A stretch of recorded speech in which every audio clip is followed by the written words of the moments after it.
거룩하신 주 성령이여, 오늘 이 시간을 주장하여 주옵시고 주님이 꿈을 주시고 그 꿈을 이루어 주옵소서. 우리가 해야 될 일에 대해서 불확실성을 가지고 살아가지 말게 하시고 분명한 비전을 가지되 그 비전이 하나님 앞에서 가지는 비전이 되게 하여 주시옵소서. 어렵고 힘든 환경 속에서도 취직을 준비하는 이가 있습니다. 하나님, 그 준비 가운데 소홀함이 없게 하시고 잘 진행되게 하여 주옵시며, 모쪼록 오늘 이 시간에도 하나님 앞에 조아리며 하나님의 뜻을 구하는 이들이 있습니다. 하나님, 이들의 꿈을, 이들의 뜻을 하나님 실현하여 주시옵소서. 하나님밖에 없어서 또 하나님 앞에 나옵니다. 하나님, 이 믿음이 견고해지게 하여 주시옵소서. 감사합니다. 고마우신 예수님 이름으로 기도드렸습니다. 아멘, 아멘. 창세기 40장 말씀 같이 봅니다. 창세기 40장 12절에서 20절 말씀 오늘 같이 나누고요. 그리고 40장, 41장, 42장, 43장 4장은 우리 통독 본문으로 같이 나누도록 합니다. 40장 12절에서 20절까지 같이 한 목소리로 읽도록 하겠습니다. 12절에서 20절까지. 요셉이 그에게 이르되 그 해석이 이러하니 세 가지는 사흘이라. 지금부터 사흘 안에 바로가 당신의 머리를 들고 당신의 전직을 회복시키시리니 당신이 그 전에 술 맡은 자가 되었을 때에 하던 것 같이 바로의 잔을 그의 손에 드리게 되리이다. 당신이 잘 되시거든 나를 생각하고 내게 은혜를 베풀어서 내 사정을 바로에게 아뢰어 이 집에서 나를 건져 주소서. 나는 시브리 땅에서 끌려온 자요 여기서도 옥에 갇힐 일은 행하지 아니하였나이다. 떡 굽는 관원장이 그 해석이 좋은 것을 보고 요셉에게 이르되 나도 꿈에 보니 흰 떡 세 광주리가 내 머리에 있고 맨 윗 광주리에 바로를 위하여 만든 각종 구운 음식이 있는데 새들이 내 머리에 광주리에서 그것을 먹더라. 요셉이 대답하여 이르되 그 해석은 이러하니 새 광주리는 사흘이라. 지금부터 사흘 안에 바로가 당신의 머리를 들고 당신을 나무에 달리니 새들이 당신의 고기를 뜯어 먹으리라 하더니 제3일은 바로의 생일이라. 바로가 그의 모든 신하를 위하여 잔치를 베풀 때에 술 맡은 관원장과 떡 굽는 관원장에게 그의 신하들 중에 머리를 들게 하니라. 아멘. 오늘은 꿈에 대한 이야기가 많은데요. 40장 이야기는 술 맡은 관원과 떡 굽는 관원의 꿈은 무엇인가? 이렇게 보시면 될 것 같아요. 술 맡은 관원과 떡 굽는 관원의 꿈은 무엇인가? 술 맡은 관원이 꾼 꿈에 대해서는 지금 읽어드리진 않았는데 포도나무가 있었고 그 중에 세 가지가 있었고 싹이 나서 꽃이 피고 포도송이가 익었고 그래서 그 손이 바로의 잔에 있길로 포도를 따서 그 즙을 바로에게 줬더니 바로가 좋아했더라. 그래서 이 해석에 대해서 어떻게 됐는지. 떡 굽는 관원은 흰떡 세 광주리가 머리 위에 있었는데 각종 구운 음식 중에서 바로를 위해서 구운 음식이 있었는데 새들이 와서 광주리에서 그 떡을 먹었더라. 그 꿈에 대한 두 가지 이야기가 기록되고 있죠. 첫 번째 술 맡은 관원의 꿈과 떡 굽는 관원의 꿈은 무엇인가? 지금 이제 관찰 질문, 해석 질문, 적용 질문 이렇게 순서에 따라서 지금 알려드리고 있어요. 지금 던져지는 질문은 제가 그 세 가지 질문 중에 하나를 던져드리는 거고요. 순서를 보실 때 지난번에 어제도 말씀드렸지만 먼저는 관찰 질문이 뭔지 먼저 찾으시는 게 제일 우선입니다. 그렇지 않고 해석부터 하게 되면 이게 조금 꼬일 수가 있어요. 왜냐하면 내 자의적인 생각이 먼저 들어가거든요. 성경을 볼 때 성경이라는 책이 우리의 글로 적혀져 있잖아요.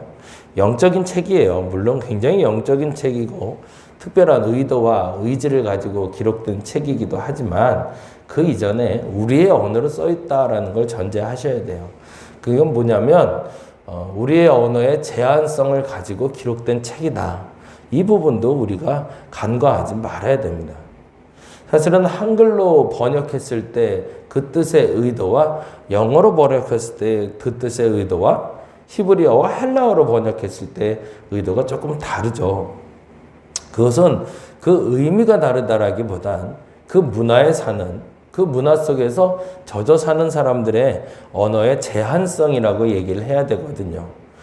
조금 더 구체적으로 말씀드리자면 성경을 볼 때 관찰 질문을 던져야 되는 이유는 그 상황 속에 있는 언어와 우리의 상황 속에 있는 언어가 어떤 것을 포함하고 있는지를 발견하는 질문이기 때문에 그렇습니다. 그러면 그 제한성 내에서 마음껏 뛰놀아도 된다는 얘기예요. 근데 안타깝게도 사람들이 그 언어를 자꾸 넘나들고 싶죠. 왜냐하면 우리도 영적인 사람들이니까. 근데 제가 부탁드리고 싶은 것은 이 관찰 질문을 먼저 던지라는 건 그 언어의 제한성이라는 울타리를 두고 그 울타리 속에서 하나님의 뜻을 분별해내는 것이 건강하다라고 얘기하는 겁니다. 자기 수준이라는 게 있거든요. 근데 그 수준을 넘어서 요청을 하거나 그것을 먼저 자꾸 요구하거나 아니면 그것을 자꾸 하기를 원하다 보면 정작 자기가 해야 될 일도 못하고요. 넘나들다가 끝날 때가 있거든요. 어쩌다 보니까 오늘 40장 얘기부터 먼저 하게 되는데 그리고 이제 41장, 42장, 43장도 얘기해야 되겠지만 일단은 하여튼 그렇습니다. 넘나든다라는 표현은 뭐냐면 자기 기준을 알아야 된다는 거예요. 좀 이따 말씀드리겠지만 술 맡은 관원은 사실은 그 기준을 알았던 거거든요. 술 따르는 관원의 꿈이 뭔가 떡 굽는 관원의 꿈이 뭔가 그 꿈을 보고 그 꿈에 대해서 사실은 결론적으로는 다음과 같은 단어가 나오고 있었거든요. 먼저 이제 풀어지는 대로 먼저 말씀을 드릴게요. 40장 1절에 보면 이렇게 돼 있잖아요. 그 후에 애굽 왕의 술 맡은 자와 떡 굽는 자가 그들의 주인 애굽 왕에게 범죄한지라. 둘 다 죄인이에요. 둘 다 죄인인데 그런데 둘 다 갇혔는데 갇힌 후에 5절에 보니 이렇게 돼 있잖아요. 옥에 갇힌 애굽 왕의 술 맡은 자와 떡 굽는 자 두 사람이 하룻밤에 꿈을 꾸니 동시에 꿈을 꾼 거죠. 그리고 각기 그 내용이 달랐대요. 분명 그 내용은 달랐는데 6절에 보니 이렇게 되어 있습니다. 아침에 요셉이 들어가 보니 그들에게 근심의 빛이 있었다. 거기다 줄을 좀 쳐놓죠. 재밌죠. 술 따르는 사람도 떡 굽는 사람도 동시에 꿈을 꿨어요. 그리고 그 꿈에 대해서 내용은 달랐어요. 그런데 재미난 건 내용도 달랐는데 술 맡은 자나 떡 굽는 자나 똑같은 꿈을 꾼 것처럼 똑같은 근심이 있더라는 거죠. 왜 그랬을까요? 누군가의 언어에 사로잡힌 거죠. 누구의 언어에 사로잡혀 있을까? 떡 굽는 사람의 마음이죠. 술 따르는 사람은 아무래도 기대가 좀 있었을 것 같아요. 자기 꿈이 나쁜 꿈은 아니었거든요. 근데 떡 굽는 사람의 꿈은 그렇게 불길하지 좋은 꿈은 아니었거든요. 근데 이 떡 굽는 사람과 술 따르는 사람이 서로 꿈 얘기를 하다 보니 너도 꿈 꿨어? 나도 꿈 꿨어. 근데 그러다 보니까 난 꿈이 좀 찝찝해. 그 얘기를 듣고 나서 술 따르는 사람도 오염되는 거죠. 나도 그러지 않을까? 동일하게 그 근심의 밑에 사로잡혀 있었대요. 왜 그랬을까? 언어의 제한성에 걸려버린 거죠. 불편한 말, 불길한 말, 걱정하는 말, 그 말이 얼마나 위험한지를 우리에게 알려주고 있는 겁니다.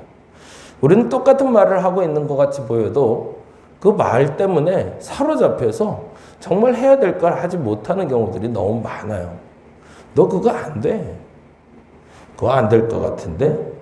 이 말 한마디가 사람을 얼마나 제약하는지 모릅니다. 근데 마찬가지로 거꾸로 이렇게 가고 있어요. 16절에 보니까 이렇게 있잖아요. 16절에 떡 굽는 관원장이 그 해석이 좋은 것을 보고 거기다 어떤 거를 해놓죠. 6절에는 근심의 빛이 있었던 이유는 떡 굽는 사람의 의지에 말에 제약을 받았기 때문이라면, 거꾸로 이번에는 떡 굽는 관원이 그 해석이 좋은 것을 봤어요.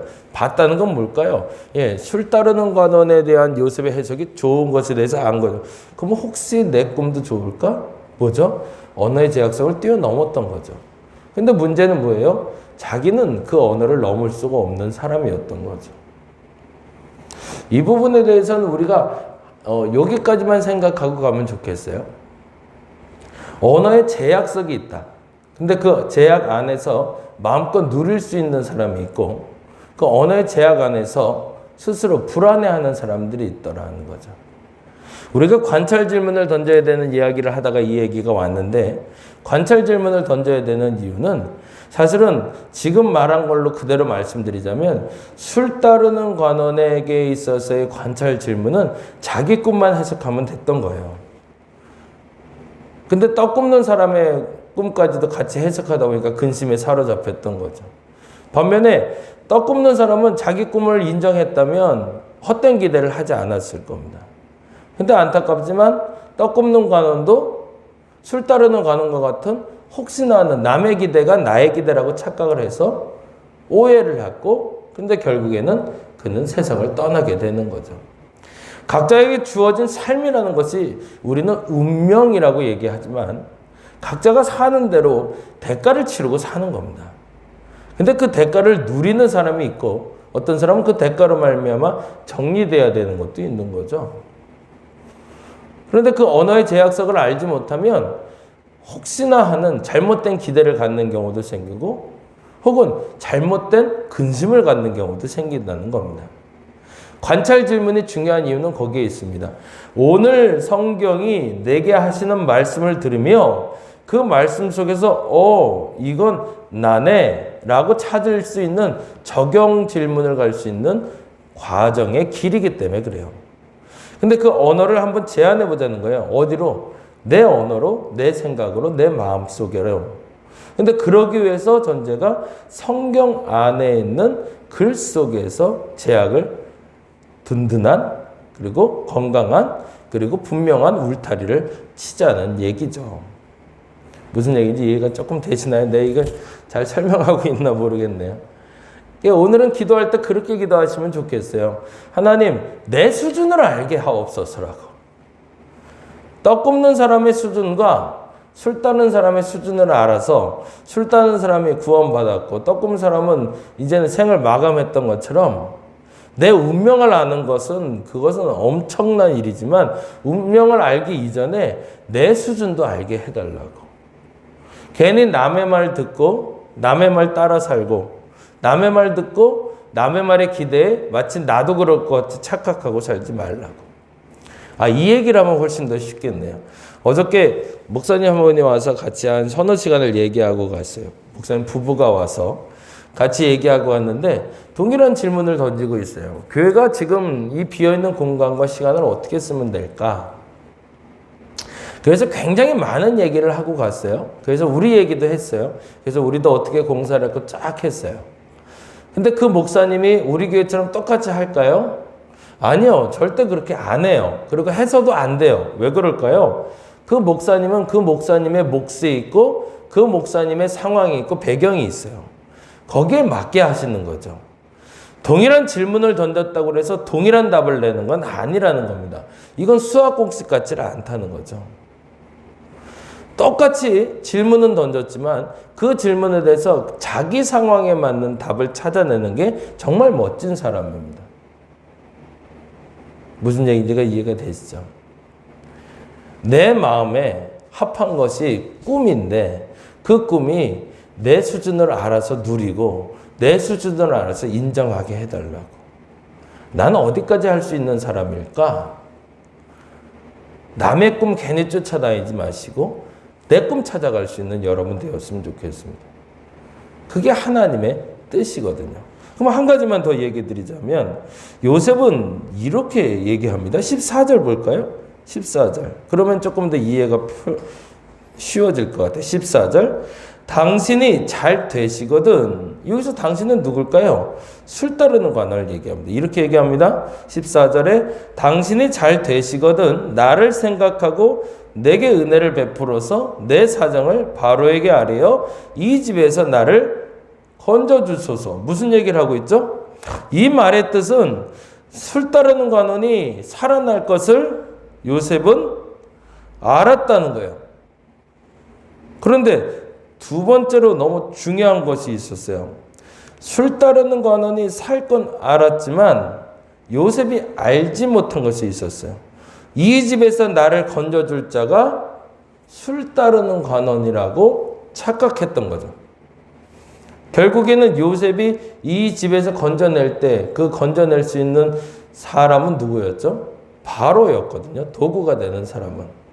아직은 기회가 아니었던 거죠. 근데 요셉은 알고 있었던 것 같아요. 내가 이 집에서 나가게 될 거라는 걸. 누군가의 도움으로.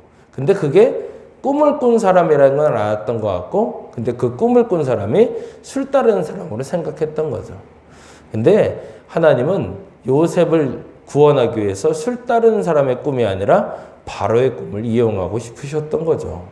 그래서 지금 연습시키는 건데, 그러니 지금 하나님의 뜻대로 되지 않은 이 일은 어떻게 됐을까? 결국에는 이 술 따르는 거는 40장 23절에 보니 이렇게 돼 있어요. 술 맡은 관원장이 요셉을 기억하지 못하고 뭐예요?